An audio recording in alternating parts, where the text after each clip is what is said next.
In this session, we are going to learn about the centroid and its differentiation between centroid and center of gravity. Before starting this session, I would like to address the previous session topics a little bit. In this session, we are learning about the determination, the support reactions of overhanging beam. In that session, the support reactions of overhanging beam has been calculated with the help of the equilibrium equations. That is sigma f of x equal to 0, sigma f of y equal to 0 and mz equal to 0. When assumed that it is stable condition for a plane structure. Whereas for the in some problems they are gives the support reaction values and try to find the unknown external forces. So in that case also, these three equilibrium equations are holds good to solve the unknown external forces. We will see some of the problems of different types of the beams. In this particular problem, he is asking to find over the unknown force P. This is the unknown force P for the simply supported beam. So he is stating that there is a simply supported beam of span 12 meters when the point load P kilonewton is acting at a distance of 3 meters from left hand side. So you can see that this P point load is acting at a distance of 3 meter from left hand side. So this is the left hand side and this one is right hand side. So from left hand side it should be 3 meters. Yes, this is the 3 meters. And a UDL of 50 kilonewton per meter is starting at 4 meter from left hand side. So UDL has starting point and ending point. So he is saying that it is started from left hand side at 4 meters. So here it is already 3 meters. So one more 1 meter is required. Therefore from this point up to this starting point it is 4 meters. Now 4 meters from again it is the ending point at 4 meters from RH. So it is the ending point. Ending point is from RHS it is 4 meters. So this is the 4 meters distance. Now from the UDL point of view, starting point and ending point both are defined. Total span is 12 meters. Hence this is the 4 meters and this is the 4 meters. Therefore 12 minus 4 8, 8 minus 4 4. Hence the UDL portion length is 4 meters, which is not given in the problem. So you have to obtain this by obtaining the dimensions. The remaining dimension can be obtained by the subtraction of the existing dimensions. And he is talking about the supports here. One of the support is left hand side is hinge support. So this side is hinge support. And the reaction at LHS RA is 130 kilonewtons. So RA, this is the reaction. He is not said that vertical reaction or horizontal reaction. Hinge supports has the two, but it means in general if he is not mentioned, that means it is a vertical reaction. So you should consider vertical reaction. And the reaction at RHS RB is 110. So this is the RHS right hand side, that support. Reaction means it is a support. So support reaction is RB is 110 kilonewtons. So he has given all the data to draw a free body diagram. So after drawing this free body diagram, we understood that he is asking to find out about the value of P. So he is interested in finding the value of P. So it is very clear that it can be found by using the equilibrium equations. So we will see which type of equilibrium equation is useful. Before that, it is easy to convert the point UDL into point load, equivalent point load. So I am saying that it should be an equivalent point load. Equivalent point load. So for the equivalent point load, the magnitude of UDL is converted into equivalent point load. So what is the equivalent point load? Just multiply the magnitude of UDL with the occupied length 4 meters. Therefore, magnitude is 50, occupied length is 4. That is the equivalent point load is 200 kilonewtons. So the same has been placed here 200 kilonewtons and UDL has been replaced into a point load. Right? Now where I have to position it?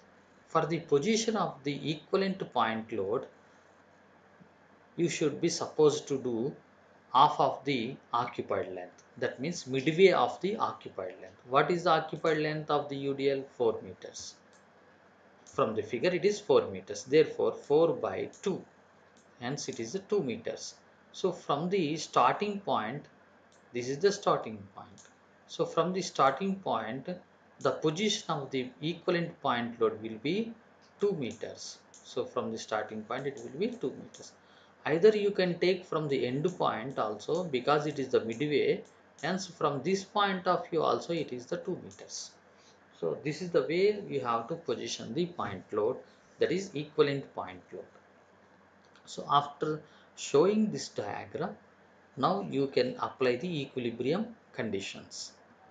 So we have the three equilibrium conditions: sigma f of x equal to 0. Here there is no horizontal loads are there. Hence sigma f of x is not useful for us.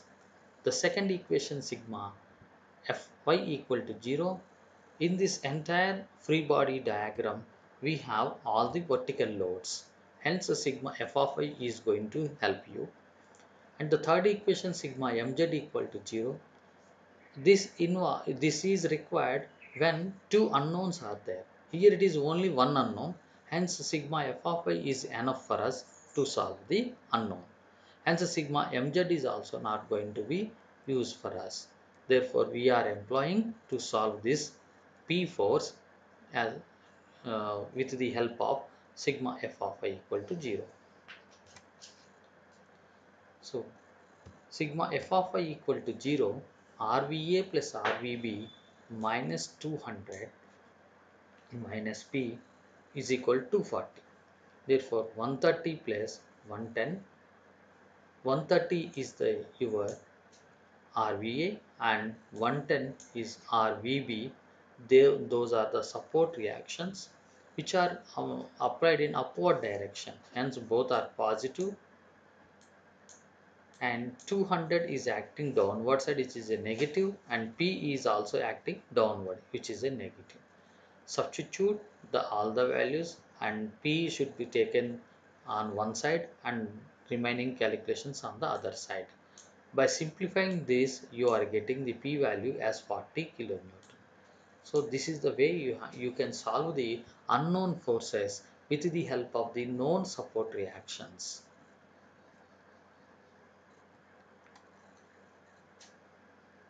Similarly, you can solve the same problem when a double overhanging beam has been given in which two unknowns are there. You can observe here two unknowns, where here it is the P is which is unknown and Q UDL is also unknown. Therefore, two forces are unknown. What we know that support reactions are known. 25 kilonewtons is the support reaction that we know, and another support reaction 60 kilonewton is also given. So, with the help of the support reactions that is known to us, we can find the unknown external forces with the help of the equilibrium equations, right? So in order to find the equilibrium equations which are suitable to us, we require two unknowns, means two equations. Right? So sigma f of x is equal to 0. Here is there is no horizontal load, hence we are not using the any horizontal equation. Hence sigma f of x equal to 0 is not going to be useful for us. So remaining two equations are useful for us. What are the remaining two equations? Sigma f of y equal to 0 and sigma mz equal to 0. So we will use the equations.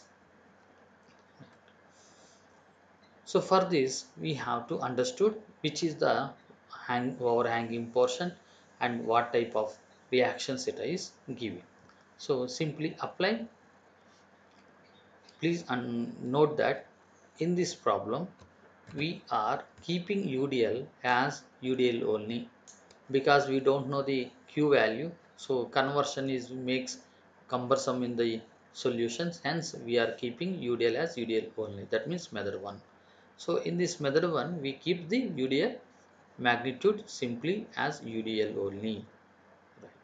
So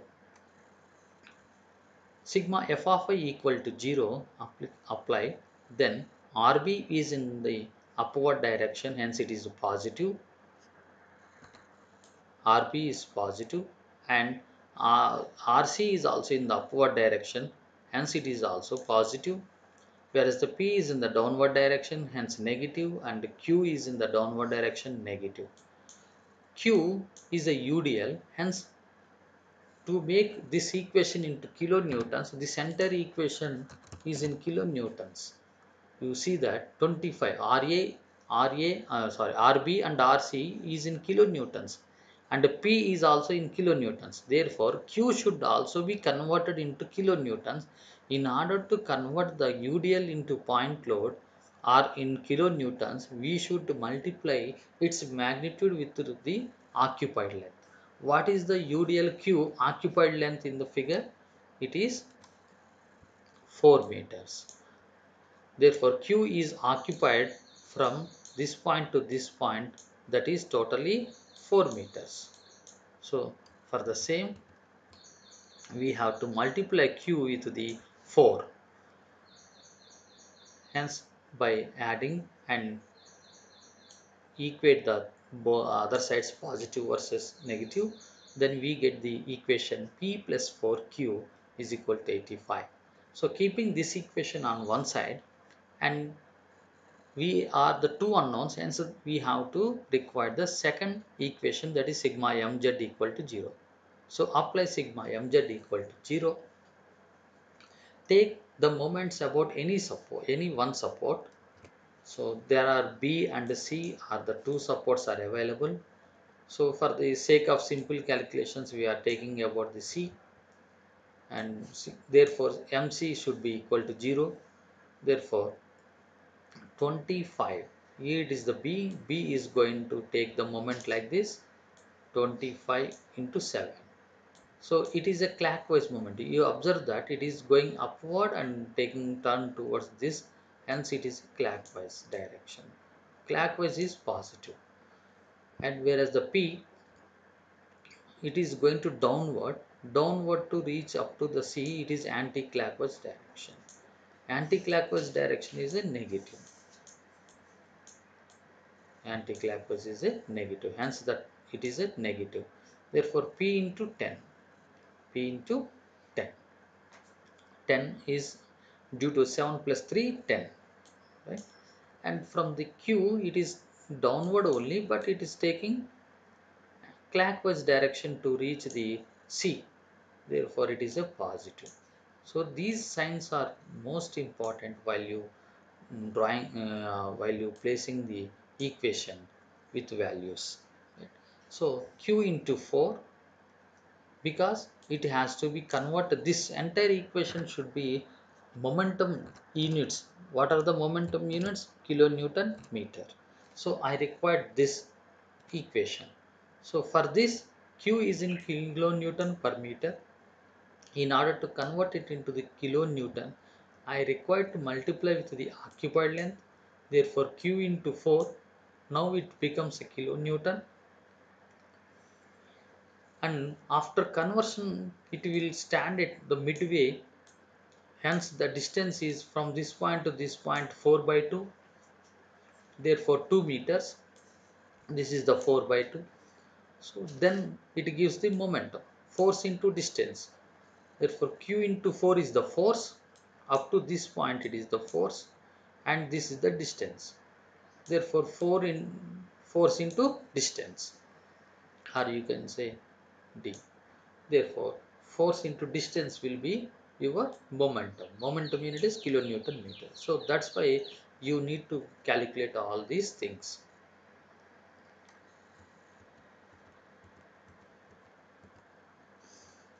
Then equate the unknowns to one side and known things to one side. Then you got this equation: 10p minus 8q is equal to 175. That is the equation 2. So you know that equation 1 is p plus q, p plus 4q is equal to 85, and second equation is 10p minus 8q is equal to 175. So in order to solve these both the equations, we have to make one unknown should be removed. So eliminate, or you can say eliminate. So here observe, this is a 10p and this is the p. So hence I am multiplying the equation 1 with 10p and operate 1 minus 2. After multiplying the first equation with the 10, then subtract, right? Therefore p with multiplication of 10, it is a 10p, and 4q after multiplication with the 10, 40q, and 85 after multiplication with the 10, 850.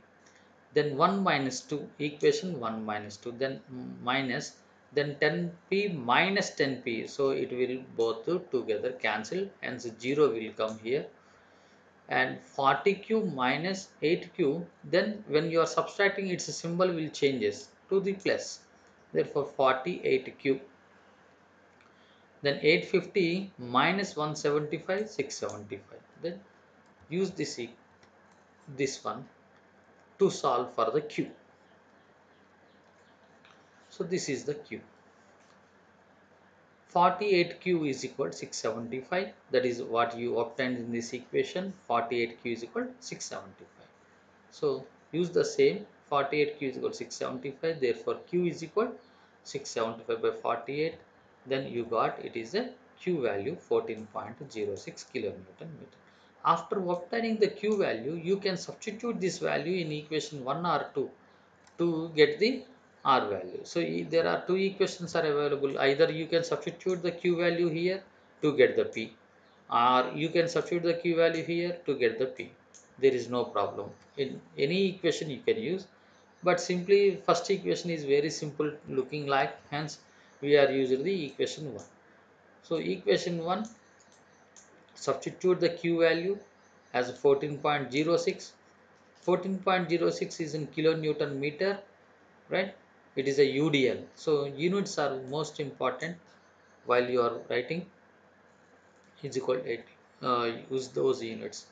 Then substitute the Q value and solve for the P. You got P value is 28.76 kilonewtons. Please remember, P is the point load, hence it is a kilonewton. Q is the UDL, hence it is a kilonewton per meter. So remember these things. So coming to the today's fresh topic is about the centroid. So centroid and center of gravity. So we will learn about what is the centroid and what is the center of gravity. So it is the geometric center of a plane figure at which the shape can be balanced over a tip of a pin. What is the centroid? It is a geometric center. This term is most important. It is talking about the geometry rather than the object. It is talking about the geometry. So geometry means of any shape of the 2D, that is two dimensional.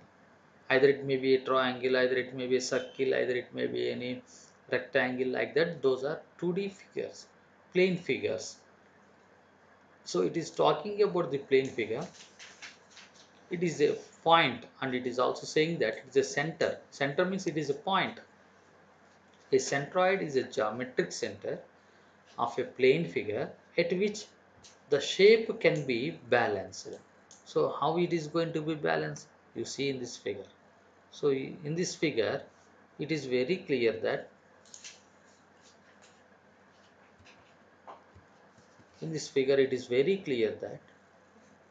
the centroid means it is a point over which the entire can be balanced. So you can balance it over a pinpoint, over a pinpoint. So this entire triangular shape or 2D shape can be balanced over a one point, that is known as centroid.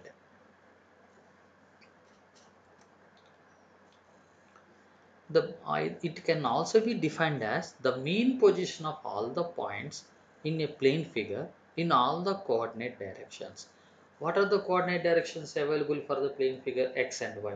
So X position mean, that means X bar. Y position mean Y bar. Hence in a figure, you can say that if it is a figure, some object is like this. So from this point it is of X bar, that is the mean position, X bar up to this point, and from this point onwards here it is a Y bar.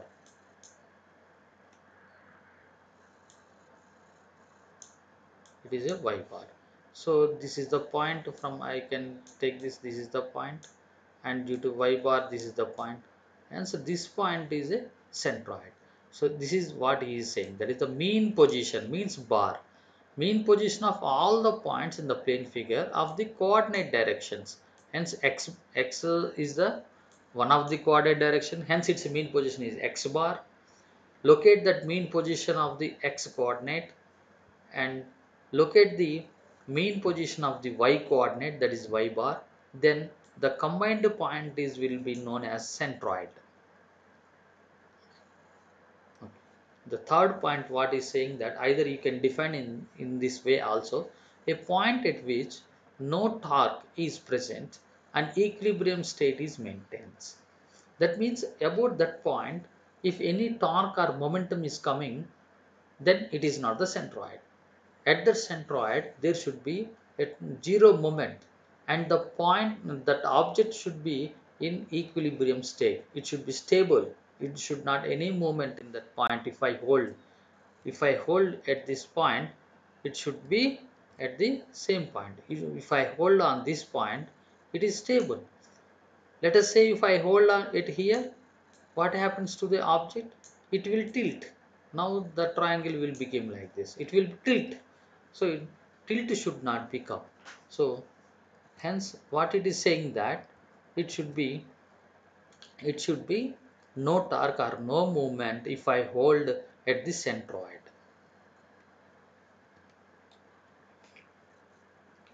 And fourth point is saying that, or it can be defined like this, the point at which the whole area is concentrated. Even you observe in that figure, the total area is concentrated on that particular point. Hence, you are able to balance that object. And fifth point, or fifth type of definition, the point about which the algebraic sum of moments of areas will be the same. Will be the same means the algebraic sum will be 0. The algebraic sum of moments of areas is 0. So this term is most important when you uh, discriminate about the centroid and center of gravity.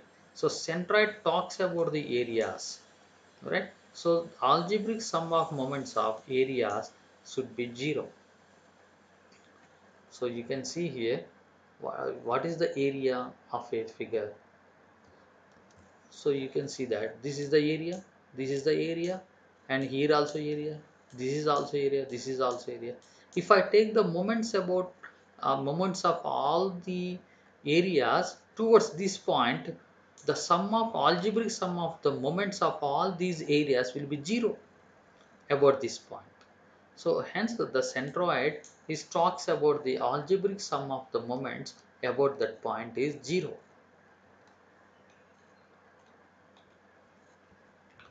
It can also be known as barycenter in geometry.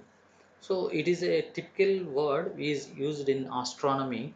So I will explain this in astronomy. You see this figure where the two objects are rotating here.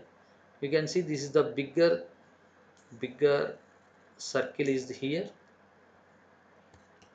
and a small circle is here. So these are the two planets. For each planet like that, for this mass or centroid is located here. For this figure, this is the centroid position. Right? This is the centroid position of the planet. If you can assume that if I represented a sphere into a circle, then it is a centroid. Right? For this huge uh, planet is a sphere, and the as a 2D, if I said that it is a circle and its centroid is somewhere here. Due to the forces and repulsions and Newton's laws, these two are attraction to each other according to their forces repulsions. So the average, we said that the moments about the some point will be 0. If I consider the both the objects are together as one object, then I am taking the moments about one point, so they are come to this point as a momentum 0 point.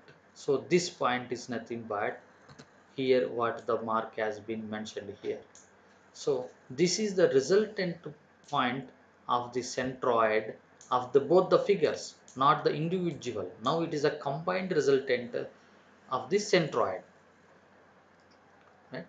So at this centroid, the astronomy planets are started to rotate. Now you see the rotation of the planets.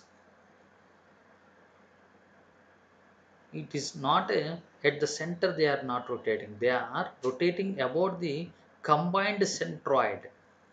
So please once again see that they are rotating, each and every planet is rotating about the combined centroid point, not the individual centroid point.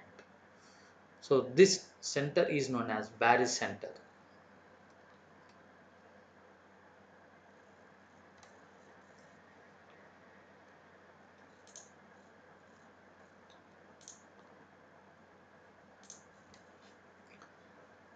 And finally, the centroid can be lies within the object or outside of the object. If you see that some of the figures like this, if I say that if I'm drawing a triangle, so the centroid might be here, its a centroid might be here. So within the object, if I draw a circle of any shape, then its a centroid will be somewhere here. This is the centroid point.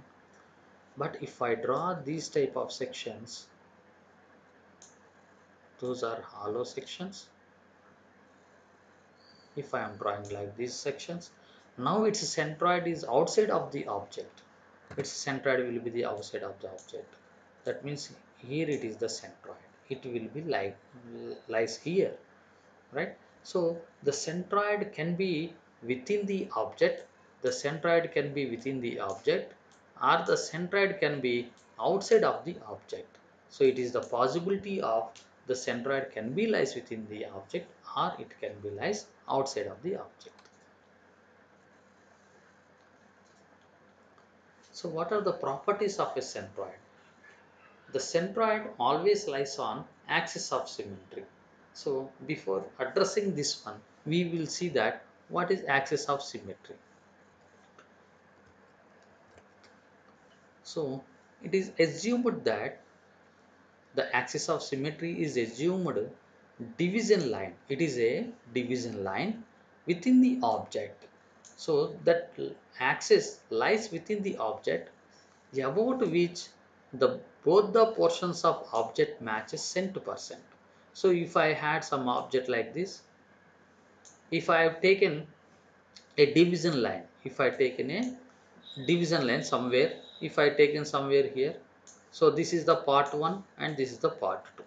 If both are matches similarly, then this division line is known as axis of symmetry. So in this case, it is not the axis of symmetry because this portion 1 is not equal to the portion 2, hence it is not the division line.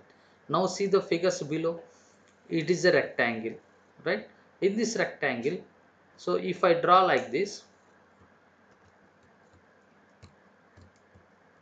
if I draw a division line here, so with this one, this is the portion 1, portion 2. Both are equal here, right? Both are equal. Both become a squares, right? Hence, this is the axis of symmetry. And if I draw at the diagonals,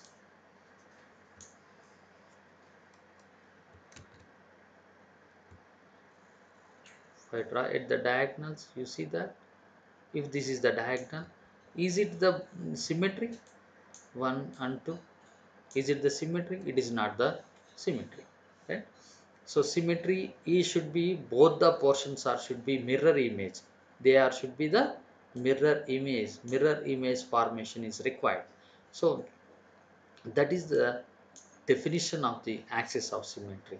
You see the below figure also. So in this figure, you considered here it is a axis of symmetry. If I draw here, the both the portions are similar. This portion is similar to this portion, right? And similarly, if I draw here, if I draw here also, this portion equal to this portion, right? So in this case also, this is the axis of symmetry. For this object, is there any axis of symmetry is possible? For this object, is there any axis of symmetry is possible? No, because there is, if I cut here, it is not equal. If I cut here, it is not equal. If I cut here, not equal. So if I divide at any place also, it is not symmetrical axis. So this is how you are defining the symmetrical axis.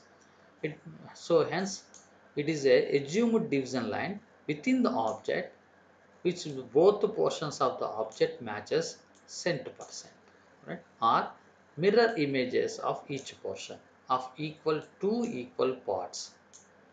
So then it is known as axis of symmetry. So the properties of one of the centroid is the centroid always lies on axis of symmetry. The geometry, if the geometry has two symmetry axes, then the centroid lies over the intersection of the two symmetrical axes. You see this figure, the bottom figure of the left hand side.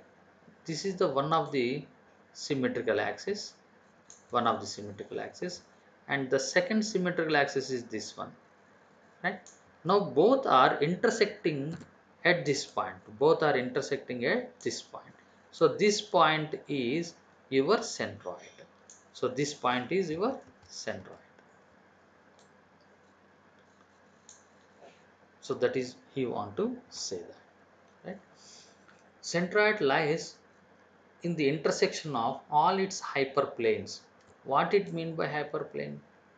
If say I had 3D diagram, that means three planes are there: x plane, y plane, and z plane. So hyperplanes will be reduced to one, reduced by one. That means if a 3D figure is there, its hyperplanes are only two. If a 2D figure is there, then it has one hyperplane. In the similar way, centroid lies in the intersection of all its hyperplanes of symmetry, right? So that means it has, if it is a 3D, then it is a two planes. If it is for a 2D, it has one plane. Okay. Centroid may lies within the object or outside hollow that we discussed already. It can be outside. The fourth one is important. When an object of uniform composition, what is meant by an uniform composition? That means a similarity from the starting point to the ending portion of the object. If I say I taken a bread piece, its composition is similar from the starting position to the ending position. So that is known as uniform composition. You holding a rubber, if the rubber color is same from the starting point to the ending point, then it is a uniform composition. Or the rubber shape is also same, right? It is a uniform composition.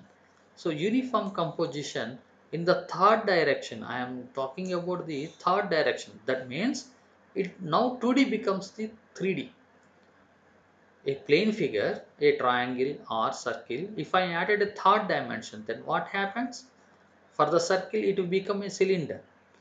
For a triangle, it becomes a prism. So, in that sense, if I make a third dimension and it is uniform, the dimension is uniform. That means there is no irregularity in the third direction. Then the centroid of a body is also known as center of mass. So, if the uniformity is there, the centroid will become center of mass. Let me see how it will be like this. If say it is a circle, I am notating this is a my centroid. So after adding the third dimension, it is becoming a cylinder, right? So the center of mass will follow through the centroid only, is it not? The center of mass will follow the centroid only because each portion will become a circle for a 2D. And so these are the centroids at different levels. So this combined line of centroids is nothing but center of mass. So that's why if the uniform composition is there and the third direction dimension is uniform, then the center of body or centroid of a body is also known as center of mass. Now we are entering to the center of gravity. So center of mass is known to you now. Now we are discussing about the center of gravity. Center of mass is actually for the 3D figures, right? Like a cube, prism, cylinders, or any object, computer, laptops, like these are 3D. We are discussing about the center of mass and center of gravity.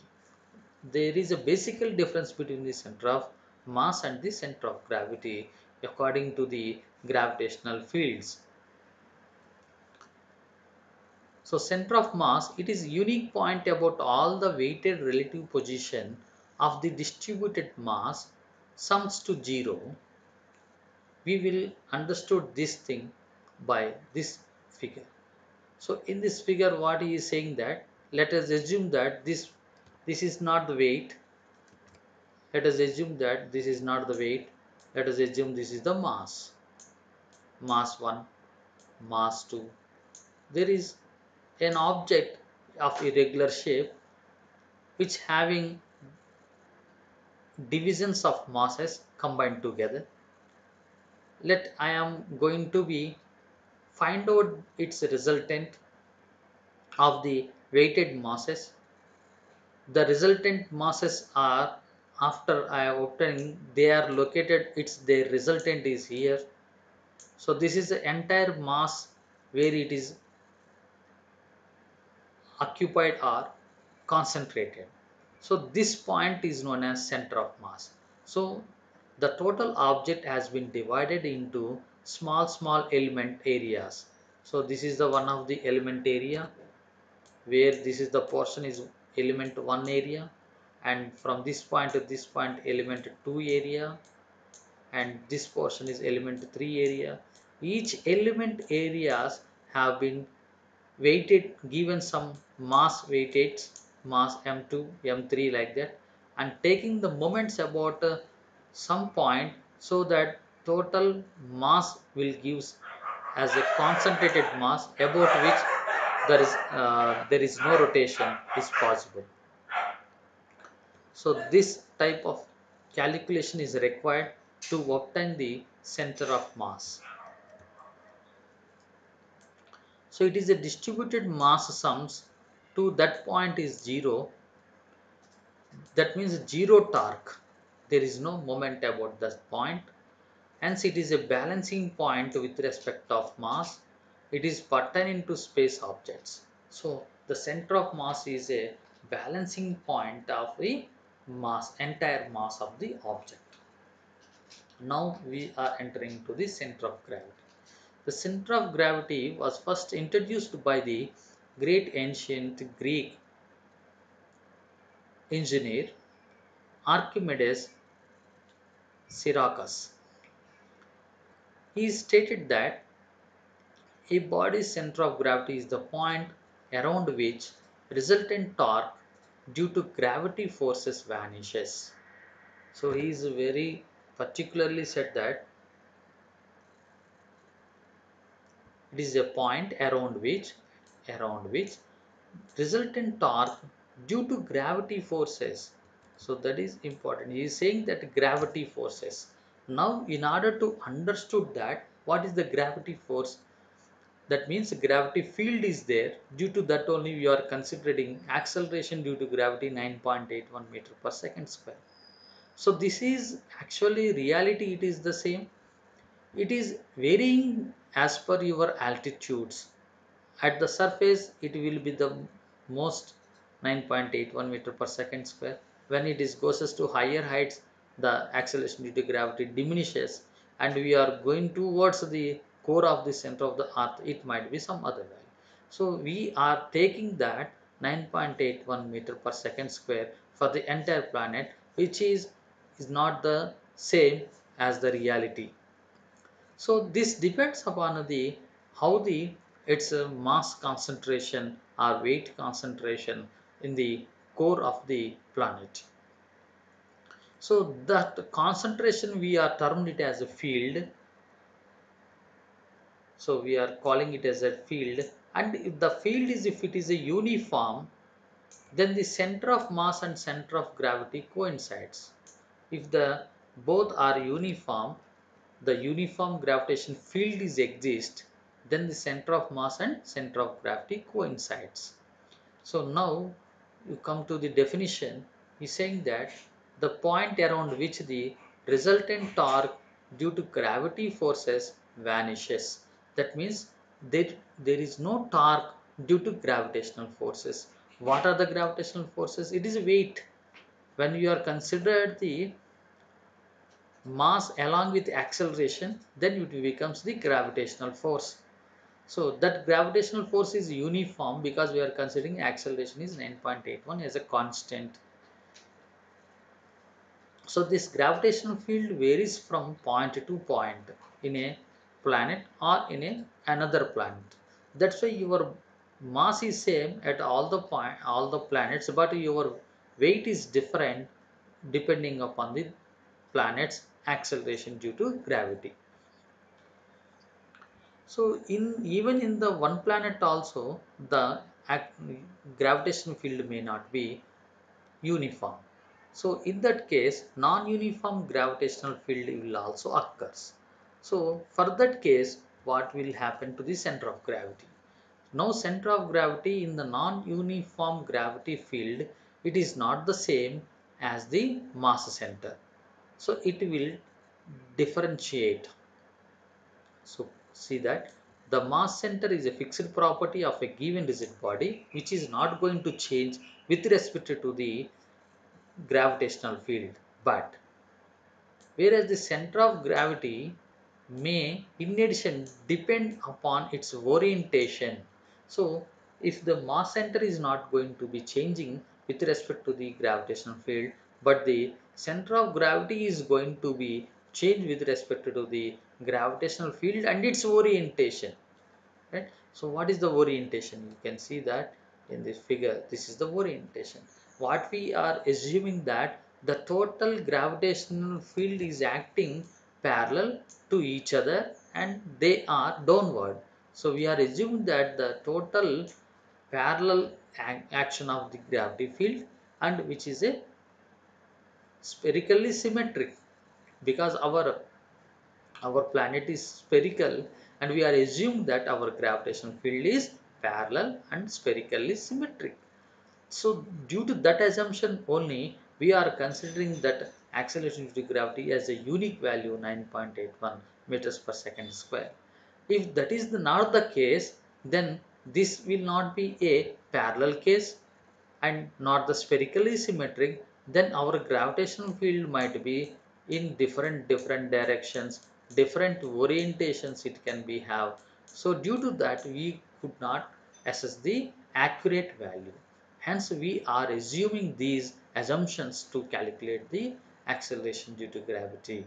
So that type of assumption derives as uniform gravity field. So if it is a non-uniform gravity field, then this will affect these all the forces. And due to that, the torque is not going to be zero, and the center of mass, at the center of mass also it is not going to be zero. So due to non-uniform gravitational force field, it produces a torque on an object, hence it cannot be keep it is without rotation, because the torque action gives the rotation to the object. So we are hence we are avoiding this non-uniform field of the gravitational field, and we are assuming that the gravitational field is our parallel or spherically symmetric. Right? So in that case, our forces are, you see that here all the forces are parallel. Hence our whatever the in the forces system we are studied that there is a two types of parallel force systems. One is coplanar parallel system and the one is non-coplanar parallel system. Now it is becoming a coplanar. If I take a 2D, if I consider as a 3D, then it is a non-coplanar parallel force. In there is also another bifurcation, that is like parallel force and unlike parallel force. Now it is a like parallel force system. So now because the acceleration due to gravity is acting towards the core of the planet, hence we are concentrating on the like parallel force system. So similarly, in order to obtain your center of gravity of an object, we need to uh, uh, divide the given object into small parts or small elements. So see this figure again. In this object, we are made it into several parts, small elements. So this is the element 1, element 2, or part 2. This is the part 3. And so this W1 is certainly weight of this part only, and this W2 is the weight of the part 2 only, right? And W3 is the weight of the part 3 only. So like that, we have so many weights, or small weights have been bifurcated, and we are taking the weighted algebraic sum of the moments towards specific point to get the resultant of the element. So that point will give the center of gravity, that resultant position will give the center of gravity, and the resultant position of the force will give the your weight of the total object. So where the total weight of the object is concentrated is known as the center of gravity, and in order to obtain this, we are using to solve by parallel forces method. So this center of gravity is marked as CZ, hence this point is CZ, center of gravity, and R with marked as X mark or a dot. The center of gravity always lies on plane of symmetry. Here it is not the symmetry axis, it is the plane of symmetry. Then what is the plane of the symmetry? So you can also know that a object has there are three planes like x y axis. This is the x plane, x, and plane means two coordinates are required. If this is the x axis, then this could be the z axis. Therefore this is the xz plane. I can say this is the xz plane. Then this plane is what is this plane? This is the yz plane, because this is the y and this one is z. Therefore this one is the z plane, right? So these type of planes you can draw: xz plane, yz plane, right? Similarly, uh, zy zy plane, that is negative and x-axis, like that. So these planes, if this object is symmetrical about the planes of symmetry in terms of the center of gravity. Center of gravity we will talk with respect to the plane of symmetry, not the axis of symmetry. Please note that.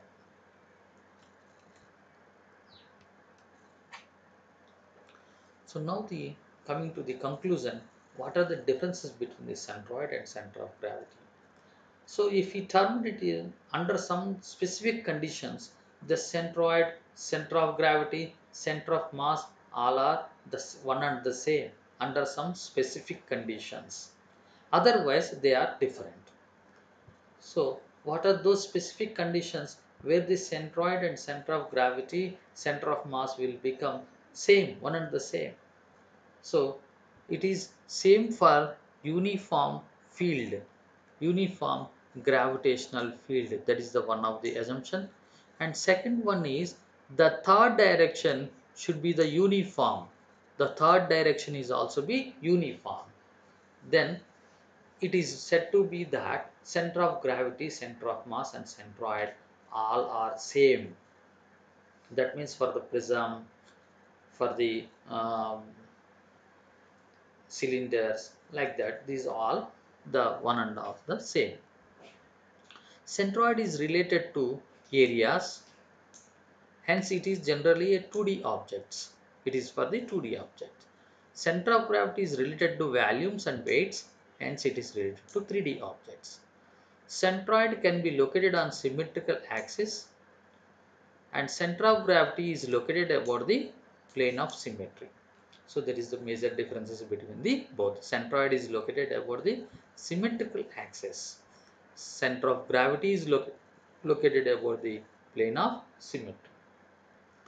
Center of gravity, center of mass, and centroid lies within the object or outside of the object. That we are already seen that centroid and center of gravity all are can be placed within the object or outside of the object also. So can you give the one of the example of the outside object? So this is the outside object for this channel section. The centroid is, or center of gravity is, outside of the object. Right? If any section is symmetrical, if it is a symmetrical of I section, then the centroid will be like this. So within the object. So this can be happen. Even for the circle also, it will be within the object. Right? So within the object or outside of the object, it is possible the location of the center of gravity or center of mass and centroid.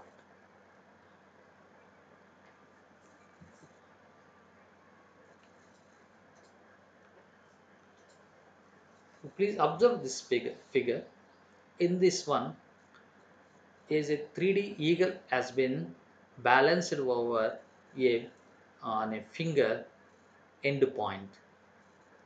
The eagle rests on the finger by its nose only, by its nose touching, by its nose touching.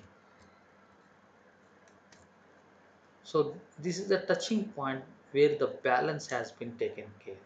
So entire weight of the eagle is balanced on the tip of the nose, on the finger.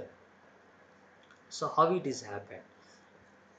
You observe the eagle wings. They are came forward beyond the nose.